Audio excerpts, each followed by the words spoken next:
I didn't grow up with a dad. I grew up with my mom, who was my mom and my dad. And then the only male figures that I had in my life were all street soldiers, and they were rough dudes. I went to New York to stay with a family that was supposed to take care of me, and so I show up there, and this family was, I mean, my family was crazy. This family was crazier. Wow! And so they were cowboys. Oh yeah, they were into all sorts of crazy stuff. And so I was there for 2 weeks, and I said, man, I've had enough. I've had enough of this. I picked up my book bag and I walked out that door. Ironically, at the age of 14, for 14 months, I was homeless in the streets of New York. It was crazy because I basically grew up with a golden spoon. And here I am, bouncing from home to home, trying to figure out where I was going to sleep, what I was going to eat. And he's like, what are we praying for? And I just unleashed. Like, I told him everything I had going on. I said, man, here's what I've been doing. I don't believe in God. I have no idea why I'm here. I was getting ready to take myself out. And the dude was just like, I don't think he had ever heard anyone, just in that situation. So he says, close your eyes. Let's pray. We weren't created to just stay there all the time, trying, because trying in your own strength gets you nowhere anyway. And so I think there's this great call by God for us to be the person who lives out everything that he set forth for us. That doesn't mean we're going to do it perfectly, but it does mean that we live within it. Lust, greed, and lack of discipline. Bro, those are the three tools he uses. 70%, these are real statistics, 70% of churchgoers are battling with lifestyle related diseases. Okay. 90% of pastors are in the obesity range. Okay. 90% of American pastors are in the obesity range. But here's the crazy thing, right? It's because food is the Christian crack. Yeah. Because we leave the drinking and the alcohol and the partying and all those things of the world, and then the only thing left is food. And so, I often say that, Christians get baptized with their plate above water. Everything gets baptized except their plate. What is going on, everybody? Welcome to another episode of the Valley of the Heroic podcast. Today we have a pleasure, a treat, if you will, where we will be having a dear friend of mine that I actually met online. One of my favorite things about being able to create content online is being able to meet wonderful people that you probably would have never met had you not done it before. And my friend JT is here today. He is going to be sharing a little bit of his story. I am so excited for you guys to hear about not only what he does, but also what got him there, because it's a beautiful story of God's hope. And yeah, it's just going to be great. So JT, I really want you to take it away. Just dive in. I'm going to jump in with questions, or I might throw some of my own thoughts in there, but it's your story, man. I know what you do already. It's right behind you, the empty your bucket plan, but let's jump into it real quick and just share, man. I'd love to hear what you have. Awesome, brother. Good to connect. Good to be here. Yeah, man. We met online, and I was just, I was watching your stuff, and I'm like, man, this dude is bold. Like, he's out there, putting his faith out there, which is what I do, right? I'm not apologetic in any way, shape, or form about my faith, and so that's what connected us. But yeah, I mean, let's start. Let's go from the start, right? So I grew up in a third generation mafia family in New York City, and Colombian mafia family in New York City, which actually, brought a lot of dysfunctionality into my life at an early age. I grew up in, I was born in Medellin, Colombia, raised in New York City. And then, basically my family was involved in that business, and it just created tons of dysfunctionality, homes being raided, us changing schools, 2-3 times a year.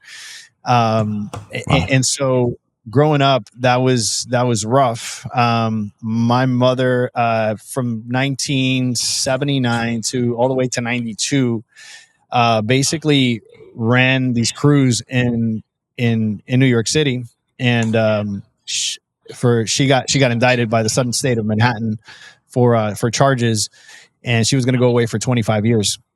Wow. And so she decided to write a letter to the judge and say, hey, I would stay and pay for what I've done, but I have two young children, and I'm not going to leave them in custody of the government, and I'm going to take off. She fled. Well, we went back to Colombia. This was a difficult time in Colombian history, right around 1992, 93. That was basically one of the most difficult times in Colombian history. Pablo Escobar was being prosecuted by 4 different agencies. And, my family was part of that organization. So whereas here, it was the police doing the raids and doing all those things, in Colombia, it was the police and the bad guys. Wow. So things were hectic. Things were really, really hectic. There were curfews in the city. You had to be home by 6 o'clock. Bombs are going off all over the place. Drive-bys. And every other day you would hear in the news, 15, 20 people dead. And so, at that point, my mom decided, you know what, I'm just going to send you back to New York. And my mom and my sister took off to Italy, which at that point was a safe haven for some of these narcos that were running. I went to New York to stay with a family that was supposed to take care of me. And so I show up there, and this family was, my family was crazy. This family was crazier. Wow. And so they were cowboys. Oh yeah, they were into all sorts of crazy stuff. And so I was there for 2 weeks, and I said, man, I've had enough. I've had enough of this. I picked up my book bag, and I walked out that door. Ironically, at the age of 14, for 14 months, I was homeless in the streets of New York. It was crazy because I basically grew up with a golden spoon, and here I am, bouncing from home to home, trying to figure out where I was going to sleep, what I was going to eat. Thankfully, I was really talented as a soccer player. And so I used to play soccer in Flushing Meadows Park, like amateur soccer. And some of my teammates and my coach kind of knew my situation. So that was saving grace, because I got to stay in my teammates' houses and stuff like that. And they fed me. And so I got through it. But it was a rough time. I was actually playing a tournament in New York City when I got a scout came up to me and said, hey, we've been watching you now for, a couple months. We'd like to take you to Europe to try out. And wow. If you know anything about soccer, going to Europe to play is like, getting a tryout in the NBA here, right? If you're a basketball player. Mm-hmm. So I jumped in a plane. I went to the north of Spain to a place called Zaragoza. And I think I was on the pitch for 7 minutes when I got pulled aside. I signed my first contract. It was a dream come true. A lot of the guys that I used to look up to, I now call teammates. I got to travel. I got to do all the things that I had dreamed about. And that's where kind of my competitive soccer career started. So I started there. I was there for almost 3 years. Then I got traded over to a team in Mexico, in Guadalajara, Mexico, a team called Tecos. And I was there for 2.5 years. And here I am at 23, almost 24, trying to figure out, hey, do I continue to pursue this? Because I'm playing at this level, but I'm really not getting a lot of playing time. So at that point, I just decided to come back to the States.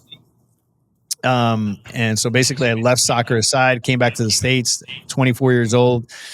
I was groomed to play soccer. I thought that's what I was going to do for the rest of my life. So here I am at 24, trying to reinvent myself. I ended up in Tampa, Florida. And so for 9 months, I was down and out, just trying to figure out what I was going to do with my life. So I started to take inventory of things that I knew I did well. I had been a professional athlete for, a little over 8 years. And so I had been around personal trainers, nutritionists, and people of that industry. And I enjoyed it. And so went to school, got my certifications, and opened up a small gym in probably one of the most gym saturated areas in the world. 30 gyms in a 5-mile radius. Tampa, Florida is considered one of the most vain cities in America. So, so the question is like, how do you know that? Like, how does one know that a city is vain? Well, what they do is they actually, they look at how many gyms and spas and kind of places like this exist in the city, and Tampa's just saturated. So, naturally, I wanted to bring a great product to the marketplace. And two, I knew I needed to differentiate myself from the competition. So I'm practical nutrition. And so that's, that was our kind of differentiator. We started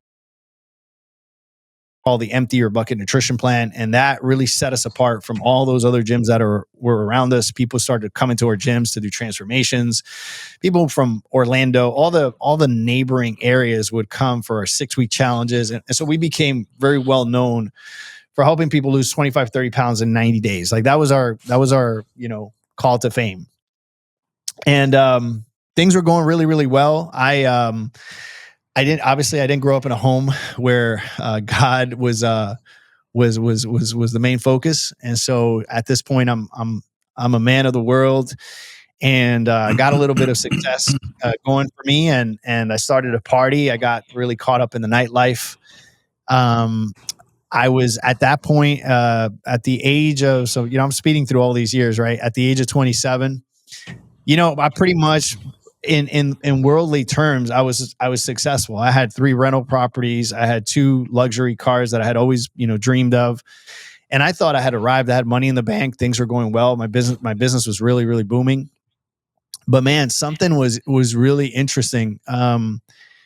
I felt empty. I hit all these milestones, all these goals, all these things that I thought were going to bring happiness. And yet here I was completely just empty.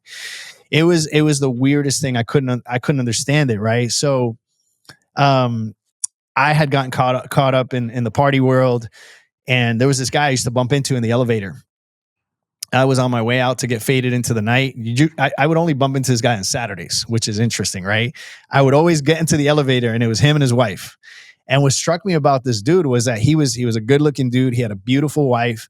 He was about my age, right? And here he is, like Saturday night, all dressed up, looking good, with a Bible under their arm, right? Like both of them with their little Bibles, going home. It was like 8:30, 9 o'clock. I was getting ready to go to the club. These dudes were coming back from, the church, from church. So I was like, wow, like what's wrong with those people, right? And I would not, I would mess with them. I would mess with them. I'm like, bro, put that Bible down. Let's go party. And what's funny is he used to be a club promoter. Wow. So before getting saved, he was a big, big club promoter. He's like, nah, bro, I left that life behind. He's like, you should come to church with me sometime.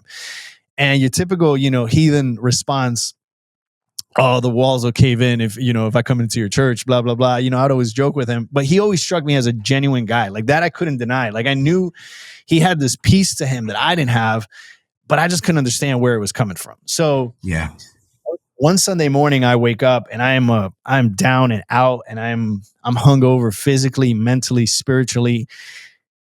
And man, so many things that the girl that I had dated for 5 years that I thought I was going to marry one day got up and decided to take off with some dude. She was having the time of her life.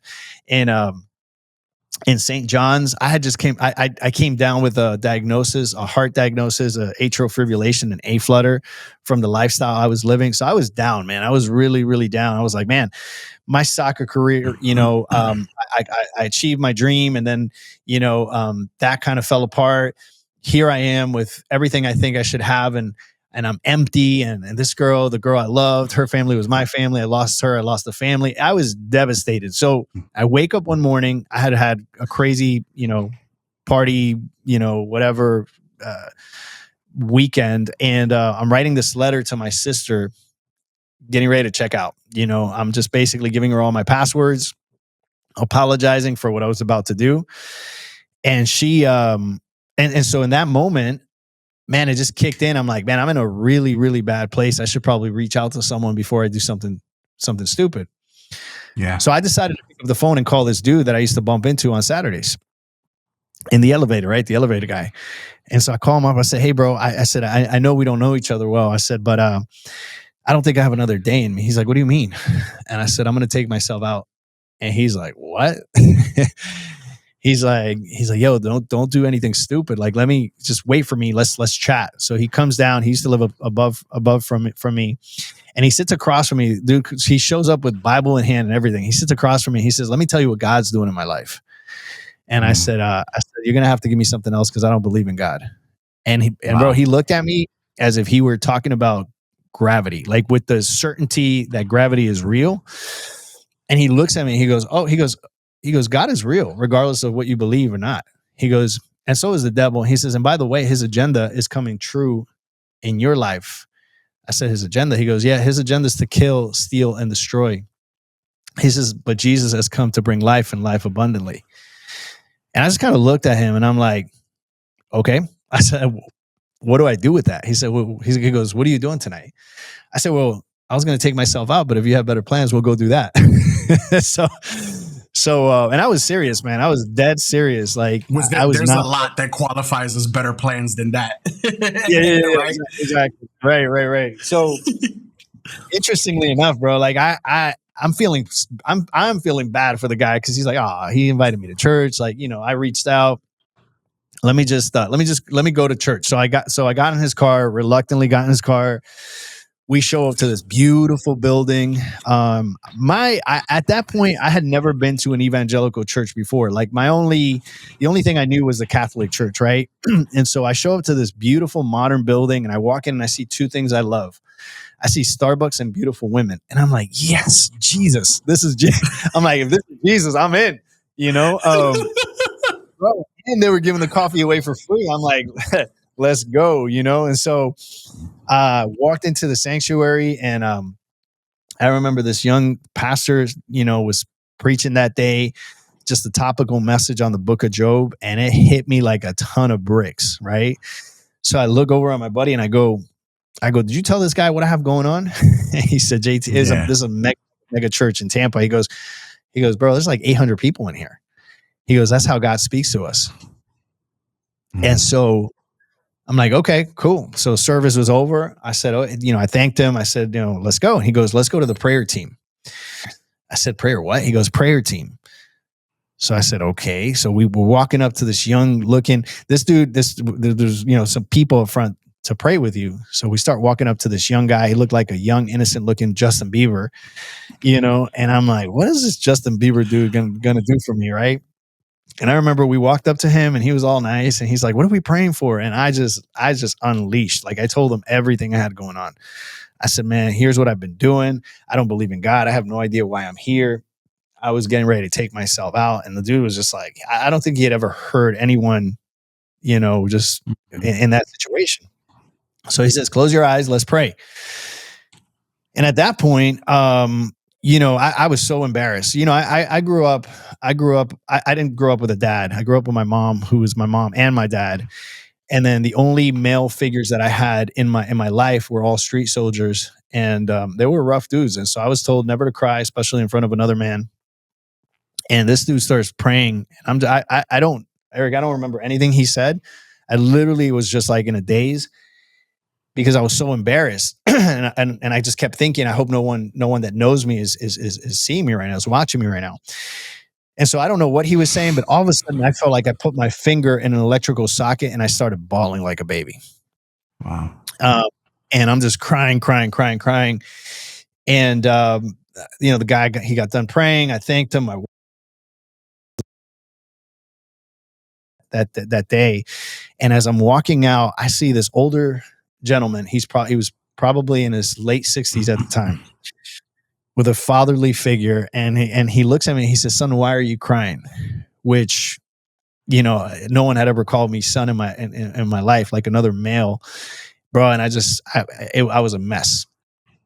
So he said, why are you crying? I said, I have no idea. I said, I don't cry in front of other men. And he said, I know why you're crying. And he said, and I also know what you need. So he handed me a New Believer's Bible. And I said, where do I even start? And he said, in the book of John. He said, the Gospel of John. So he opens it. So I go, where's that? He opens it up for me. And I put a little card in there just to separate it. I thanked him, walked out of that church. Bro, I don't have anything against Celebrate Recovery, 12 Steps. I think those programs have amazing testimonies. I woke up the next day and my life progressively got better. The Lord just uprooted me from the world. I remember looking at myself in the mirror the next day and not feeling that shame that was characteristic when I would look at myself in the mirror. And I literally felt like a 2,000 pound gorilla had come off my shoulders because I could breathe again, and then, man, my affections just started to change slowly but surely, right? Like I started to get this like dislike and this disdain for alcohol. I couldn't even smell people that were drinking alcohol because it would make my stomach turn. And it was all, I mean, now I know it was all the Lord really just working in me. I was a selfish man. I wanted to travel and make money, and that was it. I never wanted to get married. I used to laugh at my buddies that were married. I'm like, who does that to themselves? Like, you know, and then, the Lord just started to soften my heart towards family. Bro, I took a 2-year sabbatical, and where I studied the Bible for the very first time. I started to read and understand, whereas before I had tried, but I couldn't I couldn't understand anything. Yeah. But this time it was different. It felt like the words were coming off the page of the Bible and going into my heart and slowly but surely transforming me. And so I took those 2 years to read, pray, and fast, and ask, and I just kept asking the Lord to recycle my life. I said, if there are any talents, use them, Lord, however you want. I don't care if you put me in a parking lot, parking cars. I just want to serve you. And I meant it. I meant it so much that I went back to my business that at the time was a high 6-figure income producing business. I sold my book of clients, all my equipment. I gave it away for $25,000. And I locked myself in this condo, and all I did was read, pray, and fast, and ask the Lord to recycle my life. Bro, those were the 2 most amazing years of my life. It was my desert time.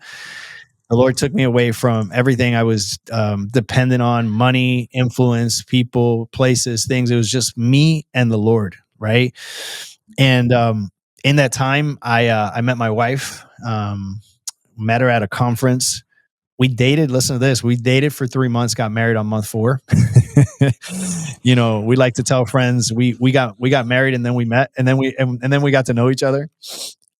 So it was beautiful, man. And then of course, I started to feel the pressure of like, hey, I want to be a provider, and I'm living on savings. And so I continued to pray, and the Lord just impressed upon me that I was to go back into the fitness industry with a different mission and purpose. The mission was to be a lighthouse for Him. I didn't know how I was going to do that, because I know people go to church, people go to the gym to get abs, not Jesus, right? And I wanted to be in ministry so bad, but I was obedient. That's where the Lord called me to be. And so we started a gym called Fit Method 413 in Tampa. It was the most incredible thing, bro. We were there for 7 years. We were a parachurch ministry. We had people from all walks of life, different religions, different backgrounds. But our running joke was that we would lead more people to the Lord doing squats and lunges than most churches any Sunday, right? And so it became an incredible ministry, not a conventional ministry, but it was a ministry for sure. I mean, our coaches were all discipling people. I married all of my coaches. That's a funny story. That's a whole story for another day. Like all my coaches that were single, I actually married. I did their premarital counseling and married them. And so, man, I can go on and on and on. It's just going from, growing up around crazy heathens to, the Lord just really uprooting me from the world, giving me a mission and purpose. Today, I've been married now for 13 years. I have 2 beautiful daughters, a 6-year-old, a 9-year-old. I just got to baptize my 9-year-old after 3 years of discipleship. And bro, I can tell you that I am a happy man. People say marriages aren't perfect, bro. My marriage is. It's not me either, or my wife. The adhesive is Jesus. And so, yeah. That's it, bro. Yeah, man. That bro gave I could tell you've definitely told this story many times, because you were just like, boop, boop, boop, boop, boop, boop, boop. The outline is definitely there. And for sure. It's definitely beautiful to see everything that God brought you. I'd love to touch on some of the pieces, especially just like how things were for you, because based on our conversations, and I think that anybody watching probably picks this up, you're an extremely resilient person. Right. No nonsense. You tell it how it is. Right. It's one of the things I appreciate about you. And I think even early on in our conversations, you told me so, and you were like, hey, I'm sorry if I come off a certain way. And I was like, nah, bro, this is good for me, because I think that we need more of that, especially in men, to be honest. But as a man that has been able to find such resilience and such faith in Jesus, life was really structured. Your life was really structured in such a way that it really could have broke you down, and almost did, to that point, right? And only God intervened. But there's so many people out there who have not had that moment with God and have not been able to even believe in God. Walk me through a little bit about why you were in a place even where you didn't believe in God, which I can kind of infer, but I'd love to hear from your mouth. And what was the real turning point for you that really you said, you know what, I think this is it. I think this is really the way to go. Yeah. So I don't believe in atheist, and the word atheist, right? Is to me is I don't believe there are people that don't believe in God. I believe that there are people that are rebellious against God. I believe there are people that resent God, and therefore they try to go in the opposite direction. I hear it all the time. Hey, I'm not religious, and I'll dig, and I'm like, okay, tell me a little bit more about that. Like, why not? You see the sun go up, you see the sun go down, you see the seasons are perfect. You see miracles in your life every day. How do you not believe in God? And then people get into their stories generally. Well, my mom died and she was a good woman, and she died young, and I'm not sure why a good God would take her away. And so I think at some point, but especially back then, had you said to me, I was it's not that I didn't believe in God, it's just that I thought I was my own God. And so I had to be put on my back, laying flat on my back, so that I can look up and recognize the real God, and then turn the wheel over to him and say, hey, I've tried, and I'm a disciplined man, and I can achieve things. I just can't sustain them. And so I can get there. I just don't know how to sustain it. I need to figure out how to sustain it. I'm tired of chasing the fleeting emotions. I want peace. And it was just me getting real, I remember even that day after I came back from the church and I had that experience, I just sat there and I remember looking up and going, God, if you're real, manifest yourself to me. And so that it is undeniable that you exist. And I did it with a genuine heart. And that's what I always tell people when people are like, man, I don't know. I'm like, okay. I'm like, that's fine. Like, look, if you truly, truly, genuinely want to find God in your heart, you will, right? You just got to ask God to reveal himself to you, and he will. That's such a good point. If you're genuine, he's going to reveal, because he knows your heart, right? He's omniscient. It's one of his attributes. So he knows your heart. If your heart has a desire to lean towards him, he will reveal himself. Yeah, that's beautiful, man. I never heard anybody put it that way, and I agree. I think that because God knows our hearts, if we have a genuine desire to know him, he's going to reveal himself because he has the ability to do so, and he's compassionate, right? So that's really dope, man. I was almost mesmerized by the way that you put that together. That was really dope. But listen. So one of the things I'm thinking about here while you were sharing that about how you needed to be put on your back in order for you to realize that. One of the things I've noticed just being in ministry and working with people and stuff like that is that a lot of times we won't change until pain comes into the picture. And everybody's like, I want to avoid pain. I want, why would God allow this to happen to me? And, or you might criticize a person who's a Christian. I've heard Christians criticize Christians who are going through painful situations. It's in the book of Job, right? All his 3 friends are there just like, you did something wrong. You don't love God, or you sinned. And so many times we have this view of suffering or of pain that it's all negative, right? But God is literally the masterpiece maker who comes in and uses pain for a purpose. And I just love to hear your thoughts about that, because even just thinking about it right now, I think that even in the health space, it's very true as well. How many times do people have to get to rock bottom with their health? They get a scare at the doctor, something happens, and then all of a sudden okay, I got to make a life change now when we could do it before. You know what I'm saying? And that's a thought that I've had many times, but I feel like it applies to so many different areas of life, and I feel like you're an expert in that. So just share your thoughts. Oh, bro, I have some morbid ideas around this that people are like, bro, seriously? Like, I'm like, look. So, first of all, I have this saying that goes, no one comes skipping to the feet of Christ. You need pain. Because before you have pain, because success is intoxicating, right? So when you're succeeding, you rarely stop to reflect or be introspective. You're just celebrating. But when we fail and when we're in pain, we do something beautiful, which is we go back and we go, wait a second, how did that happen? Where did I drop the ball? And it's that introspection that leads us to realize, man, I'm flawed. Like I am not who I think I am. I don't have it under control. And that is the heart posture that God is looking for. This is when we hear a contrite heart. A contrite heart is a heart that says, I don't got it. It's not in my control. And so when we let go of that, that's a heart that the Lord can work with. And so, man, pain is the most beautiful thing in our life. Here goes the morbid part. We should pray for adversity, man, because here's when you hear that, people go, wait, what? Pray for what, JT? Doesn't that just come naturally? And it's like, yeah, but here's the difference, and here's what I believe. I believe that pain is the tool that God will use to refine you, right? To purge your self-dependence. You think of this, so James, the half brother of Jesus, okay?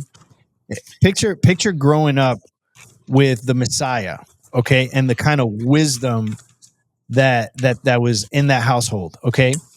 And so James, we know that James during Jesus's ministry wasn't receptive to Jesus's ministry, right? And it's natural. Like if we're brothers and you're like, yo, JT, I'm the Messiah, you're like, whatever, right? And so right? So you can't even tie your shoes, like, right? Like I'm the older brother. So James, interestingly enough, once Jesus dies, becomes one of the biggest leaders in Jerusalem. And he opens up his book like this, bro. He says, count it all joy, my brothers and sisters, when you meet trials of various kinds, for you know that the testing of your faith produces steadfastness, and let steadfastness have its full effect, that you may be perfect and complete, lacking in nothing. Bro. Look at where I was turning to. Bro beat me to the punch. You saw me going through my Bible, right? Yeah, exactly. That's exactly what it is. So he uses the word steadfastness, which is maturity. And he says that from the trials, from the tribulations, we become mature.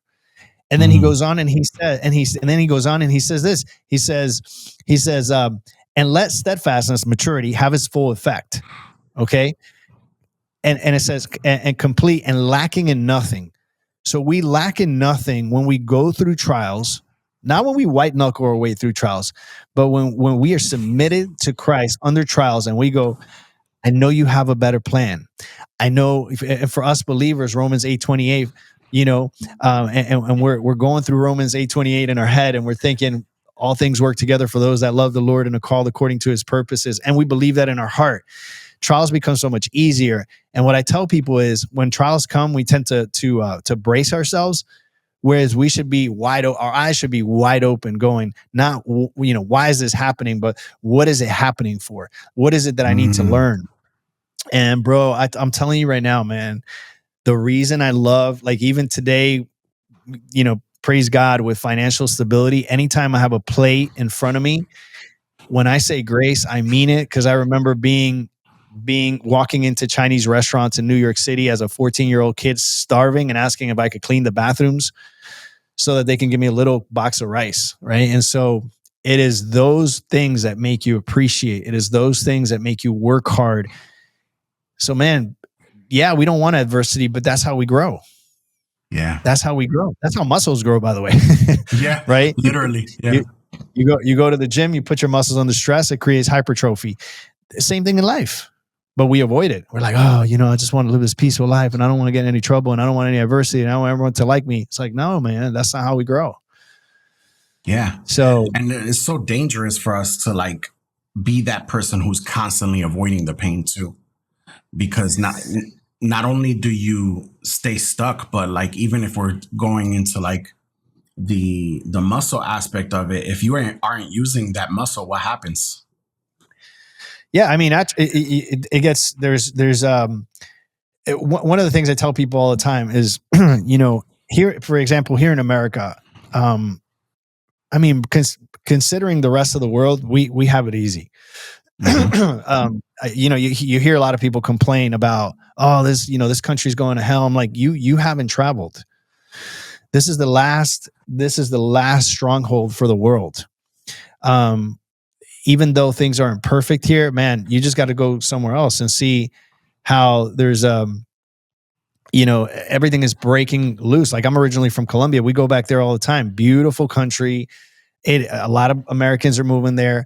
But bro, you see the sensuality in the culture, the music, the billboards, people are half naked, the way people speak, the murders, the corruption, it is rampant there, right? And so I'm not saying that those things don't happen here, but there is just completely out of control. Here you see things once in a while that get crazy, but there it's all the time. And that's Latin America for you, and that's Europe for you. And so, we have it easy here. Christianity here is very easy. There's people here have a difficulty with pain, with discipline. Yeah. Especially within the church. If you ask me, the three major things that the enemy uses inside of the church to get Christians is, pornography, lust, right? Lust, greed, and lack of discipline. Bro, those are the three tools he uses. 70%, these are real statistics, 70% of churchgoers are battling with lifestyle related diseases. Okay. 90% of pastors are in the obesity range. Okay. 90% of American pastors are in the obesity range. But here's the crazy thing, right? It's because food is the Christian crack. Yeah. Because we leave the drinking and the alcohol and the partying and all those things of the world, and then the only thing left is food. And so, I often say that, Christians get baptized with their plate above water. Everything gets baptized except their plate. Jeez. So, yeah, I mean, we think that the enemy uses these big things to destroy us. It's like, no, it's in the stealth little things that we do on a daily basis where he gets us. Bro, I mean, I love, so you think about 30% of Christians don't read their Bible. Only 30% of Christians read their Bibles. Only 7% of Christians study their Bibles. That's the current state of Christianity. And so you wonder, man, where did we go wrong? I mean, it's a lack of discipline. It's a lack of self-control. That's where the enemy is getting us. And so it's the impulse of the flesh for food, for lust, for materialism. It's the impulse of the flesh. And what's even crazier is the Bible has taught us how to overcome those things, but we rarely do it. So it's, what does Jesus say to the apostles when they can't, when they're trying to get a demon out of some demon possessed man? What does he say? The apostles ask, why couldn't we do it? What does Jesus say? Some things only come out through prayer and fasting. There we go.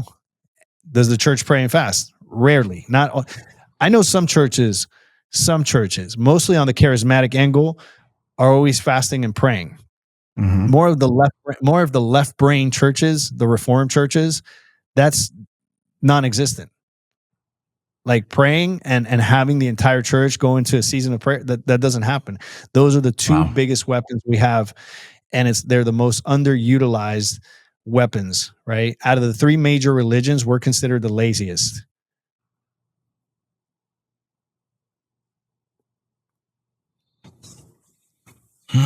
That's sobering.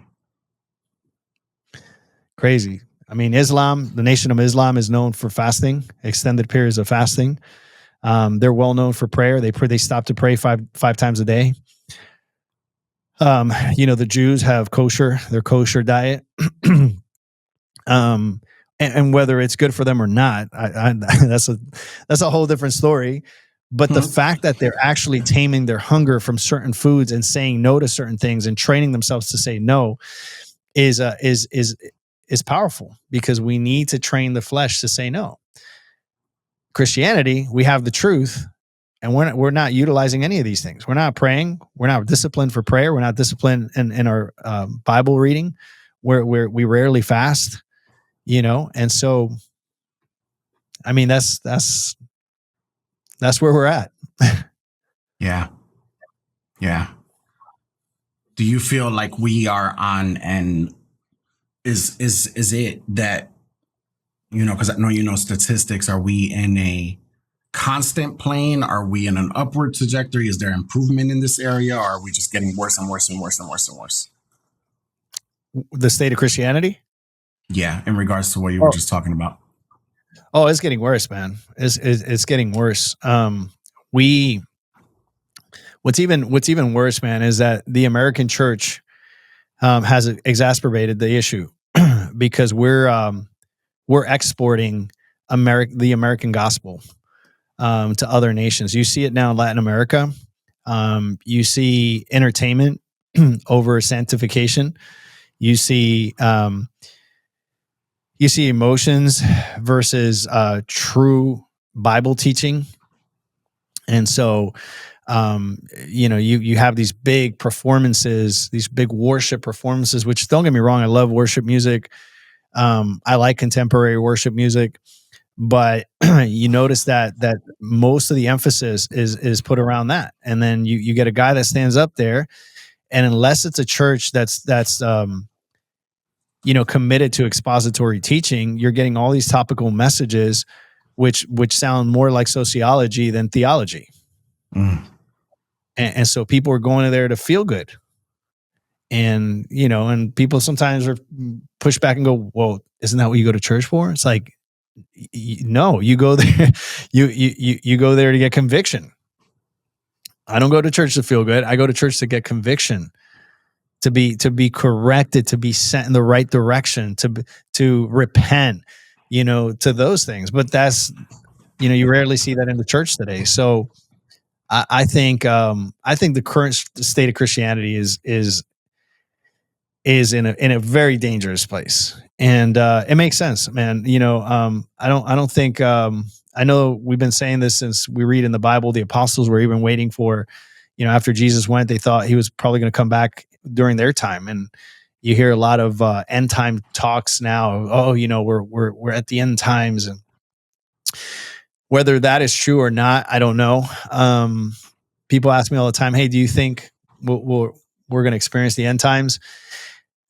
No one knows. But what I do know is that when you see the state of Christianity and you see things get worse and worse and worse and worse and worse, that's exactly what needs to happen before, Jesus comes back. And so even though I look at it and I go, man, I wish it was different, at the same time, it's showing us that we are towards the end of the times. And I believe he's coming soon.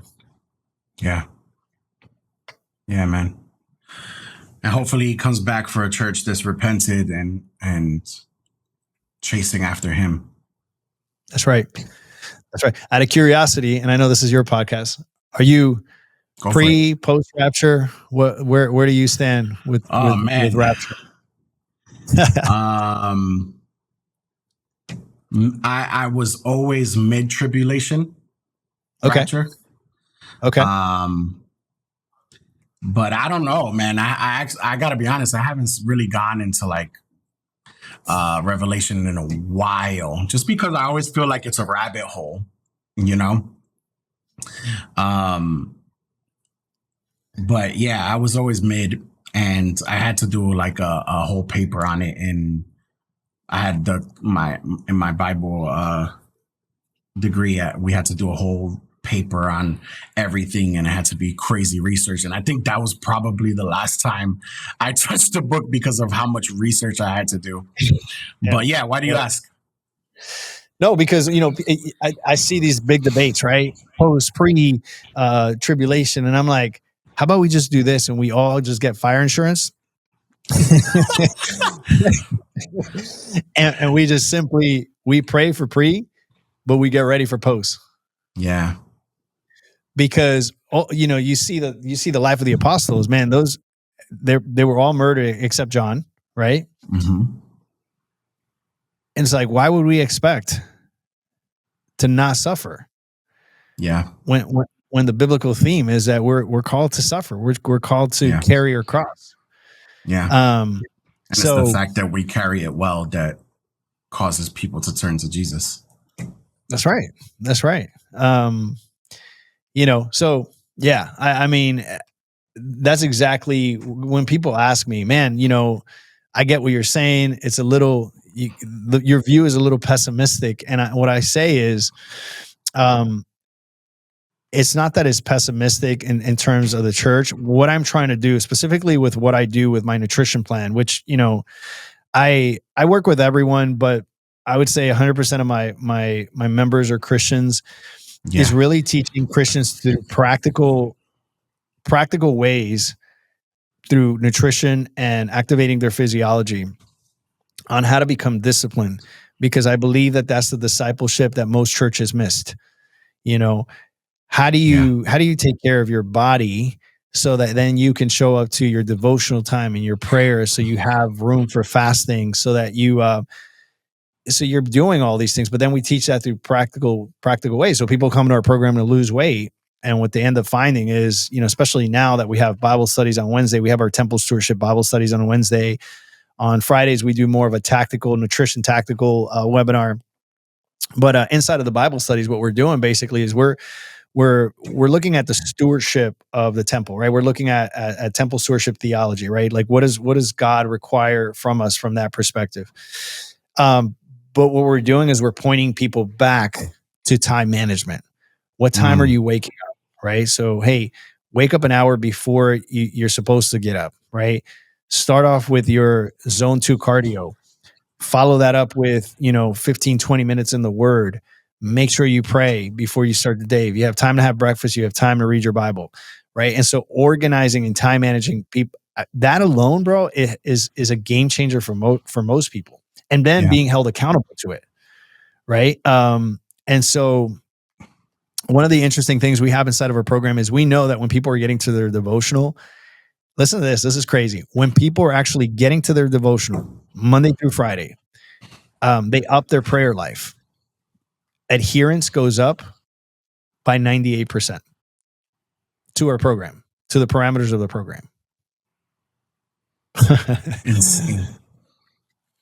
So it's crazy, man. It's crazy when we're aligned, how much easier things happen, and we don't have to exert all this energy or try to white knuckle our way through things. And so when we're putting God first, he really, really, really comes through. Yeah. I think that one of the things that I'm really taking away from this is the whole like carrying your cross well too, man. I think I'm in line with pretty much everything you said regarding suffering. I think that it is our great call to carry the cross well, and we are not exempt from suffering, and we shouldn't be running away from it. I'm not saying you should be running towards it and creating, and I think that that's what people misinterpret it as. They think that, oh, well, Eric and JT are probably going and looking for suffering in their lives and creating it. No. Especially my flesh is going to be like, I really don't want to do this. But the moment that it comes, you have a choice. You have to make a decision.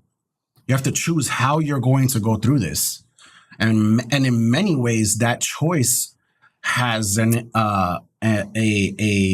impact on how long you're going to be in that, and whether you learn well. That's absolutely right. Yeah, and it's coming, right? The question is not whether it's coming or not. It's coming. So no matter what. Being prepared, right? My 9-year-old got sick for like 3 days in a row, and she just had a bad stomach flu. So on day 3, she walks into my office. I was on the treadmill. I was walking on the treadmill. She goes, "Daddy, I feel so much better today." And so I look at her and I go, "What'd you learn?" And she goes, oh, yeah. She gives me the response she thinks I want. She goes, oh, I got to eat healthier. She already does, but she, that's the response she thinks I want. And I go, okay. I said, that's true. But what else did you learn? And she's like, she's kind of racking her brain. She's like, I don't know. And I said, don't ever forget this. I go, when you're down and out, remember when you were super sick? And she's like, yeah, I remember. Remember how you thought it was never going to go away? And you were down, you were sad, and you were crying and you were upset. I said, look at you now. Look how happy you are. I say, so when you're down, don't get too down. And when you're up, don't get too up. Right. So understand the seasons of life, and then enjoy them. There is, people think I'm crazy when I say, when you're going through adversity, take a minute to know that you're not going to stay there forever. All right, you're going to get out of this emotion, this situation, this friction is going to go away. And so you're already in it.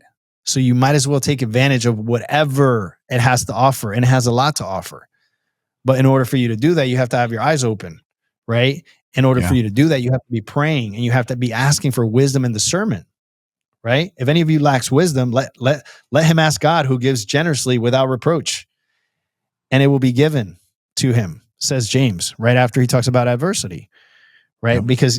Because James is understanding the seasons, and he's understanding human psychology, because he knows that when people are in affliction, they do this, right? When they should be doing that. Like, what is there to learn? Yeah. And so, we're not looking for adversity, but it's coming.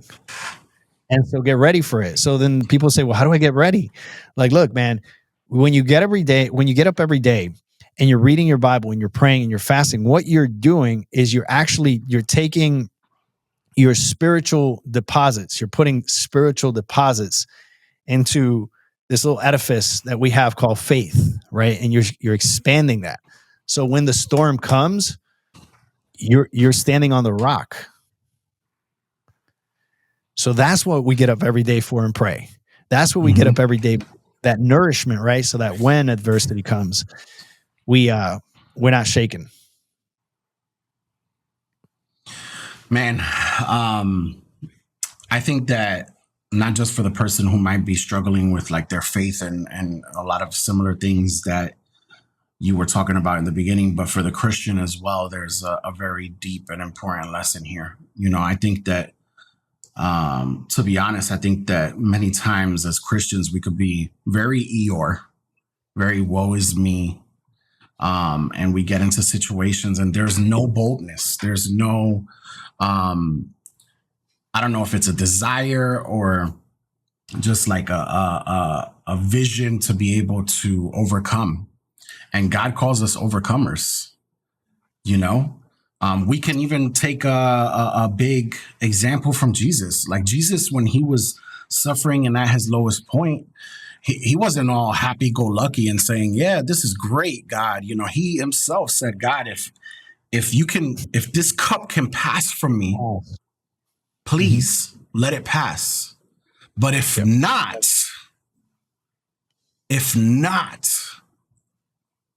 and so many of us don't get to the if not. We're just like, God, please let this cup pass. And God is like, I purposed this for you to change you. That's right. To renew you. And we don't see that. Yeah, I mean, there's truly no character change without pain. We need that. We need the pain. Some of the most interesting people I know are people that have been through the most adversity. Like, I admire. I look at a lot of. I'm always paying attention to process versus content. And you look, especially here in America, when you see older people, specifically older Afro-American ladies, okay, older, bro, you see their faith and you see the way they pray. And I mean, I'm just like, I'm blown away. I don't know if you've experienced this, but I'm talking about these ladies that have been through it. specifically, and the reason I point out the Afro-American older lady is because if they're in their 80s, 90s, they experience real adversity, racism and segregation and all that stuff. Wow. You know what I'm saying? And they got through it, and they got through it through prayer. And now on the other side, bro, like they're just like, I mean, they are solid prayer warriors. Like man, I have a lady in my program, and let me tell you, man, that lady has become my spiritual mother. She's an Afro-American lady, and she's 70 years old. She doesn't need to open her Bible. She can just recite it. You know, she's like one of these like, and man, the things that this lady says to me, I'm just like, wow. Like she prays and she just brings heaven down, you know? Wow. And so that's the kind of old person I want to become. Okay. When I was, I think you know how my story, why I ended up in Port St. Lucie. I came here to go to seminary. Right. Yeah. And so I'm in class one day, and I'm in a pastoral counseling class. Sorry, it was a pastoral leadership class. And the professor says, he goes, you know, that typical grumpy old man that you see that's like, get off my yard. And everyone's like, oh yeah, we all know that guy, right? It's like, we think that that's the norm. We think that that's, you know, the way we look at this, oh, he's just old and grumpy. It's like, no, that's someone who has a lot of sin in their life. He goes, because someone who's been at the feet of Christ shouldn't be that way. Yeah. That stayed with me, bro. That stayed with me. You know, and so it's just time under tension, meaning time in prayer, time in communion, letting the Lord change you, knowing that you haven't arrived. I don't care how long, even if you're a cradle Christian and you're in your 30s or 40s, you think you know it all. You don't. You're still growing. You're still maturing. The Lord is still, you know, there's that progressive sanctification that goes on until we meet the Lord. And I get excited about that, bro. I just get excited about maturity in the Lord, and it just comes through exposure. We got to expose ourselves to Him. We got to be in His presence. And I know sometimes people say, I don't have the time. I'm too busy. It's like no, you make time for whatever is a priority. Yep. And so, yeah, man, this is what I'm constantly talking to my members about, you know. Can I give you one more example of that? Of course, man. Go for it. So think about this, Eric. Imagine if, right, God forbid, tomorrow you went into a coma. Mm-hmm. Okay. And in that coma, you went up and you went into the presence of Jesus. And you had a conversation with Jesus, okay? And Jesus just spoke to you directly, and He told you, Eric, here's when you were born. Here's your purpose in life. Here's where you're at. Here's what I think about your life currently. And He allowed you to come back to earth. Do you think your relationship would be different with the Lord? Absolutely. Okay. That's everyone's response. You know why? Because all of us still have a little lack of faith. Mm-hmm. And what we need to sometimes is see it, right? What we're saying is, if I saw it, it would be so different. 100%.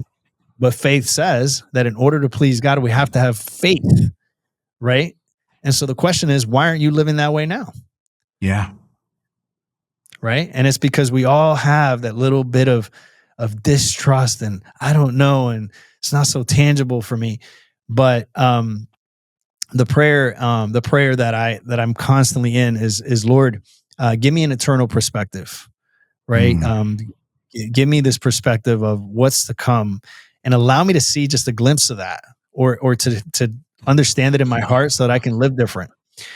And those are just transformational prayers, right? They transform the way you walk.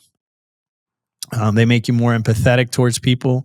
They start, you know, you start growing in unconditional love. We all need to grow in that. And yeah, man, I can go on and on and on, but you cut me off whenever you need to. Well, we're about to hit the hour mark, and I definitely want to honor your time, bro. But I think there's a lot of opportunity here for another episode for us to dive into this even deeper. And I really, really, really like what you just said, bro, because it's true. and I'll be the first one to tell you, like I tell my audience all the time, like about my times of doubt or my moments of my faith faltering. And it's a constant wrestle of you're either one of three people. You're either that, I guess, lukewarm Christian who loves the Lord, but really is just absolutely doing nothing and kind of goes with the flow and goes with emotion. You're this other person who really, really deeply wants to hear well done, but you're constantly wrestling against yourself. And then you're just the person who's doing it, living it, like you said.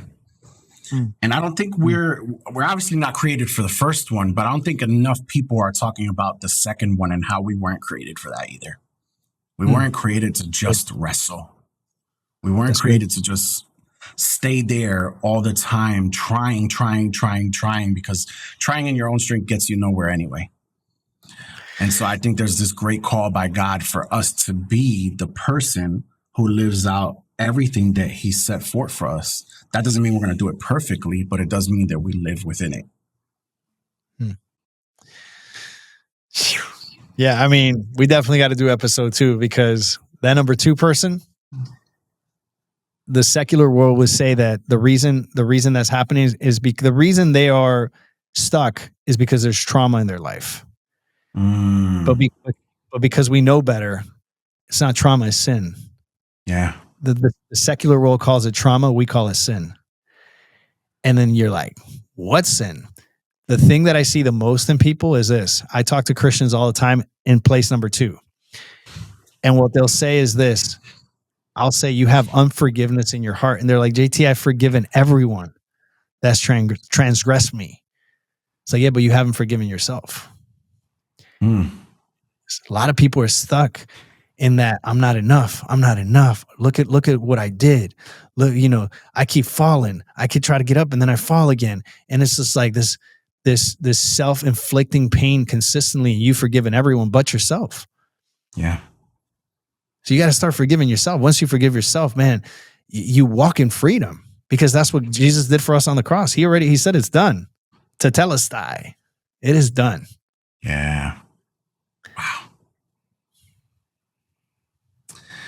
Bro, thank you so much for sharing your heart, man. Ever since we connected, I was like, yo, this is my guy. And that's like still true. Like, I just have so much love for you. And likewise, bro, really quick, can you just share how people can, kind of get in contact with you, see your stuff? I really want to make sure that we do that. Yeah. I mean, if you just want to check out some of my stuff, Coach JT Tapias on Instagram.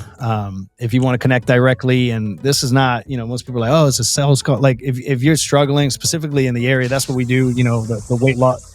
You're looking to lose 25, 30 pounds. You're looking to optimize your nutrition. If that's the conversation you want to have, it's a no strings attached conversation. It's CoachJTTapias.com. Spelled Tapias, CoachJTTapias.com. And we can have a conversation. I talk to people all the time to just come on and say, hey man, I saw you on a podcast and I heard you talk about person number 2. I'm that person. Can we chat about it? I'm like, let's go. Yeah. And so, I'm available for that as well, man. I love these conversations. I wasted a lot of time doing all the wrong things for 32 years, and the last 15 have just been a blessing. So anytime I get to bless someone or maybe give them a little bit of my faith, I'm all about it. So I love connecting with people. So anyone that wants to connect, I'm an open book. Yeah, and I can attest to that, man, because you reached out to me to connect, I think, and we just got from there. Like, there has been so many conversations where you have just been blessing me with your faith, and I can definitely attest to that. Likewise, bro. Likewise. Next episode number 2, I'm going to come over there. I want to give you a big hug and sit in front of you. So we got to make it happen. Man. Oh man, that would be the best. I'm excited for that. That's my old stomping grounds. I got to come. Here I am, nutritionist, but anytime I go up north, I got to grab a slice of pizza, man, because it's not the same out here in Florida. Yeah, no, it's not. The New York, New Jersey pizza is something else, man. But bro, when you do come over here, you have a date with me, bro. So 100%. We got to go to Jay's Pizza on 21st Ave. I don't know if it's still there, but that's where I used to eat pizza when I was a kid. That sounds fun.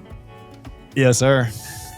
All right, Let's do man. it. Well, thank you guys so much for watching today's episode. I hope that you enjoyed yourself, and we will see you guys in the next one. Make sure that you hit that subscribe button if you haven't done so already, and we will see you guys next time. Take it easy. Peace.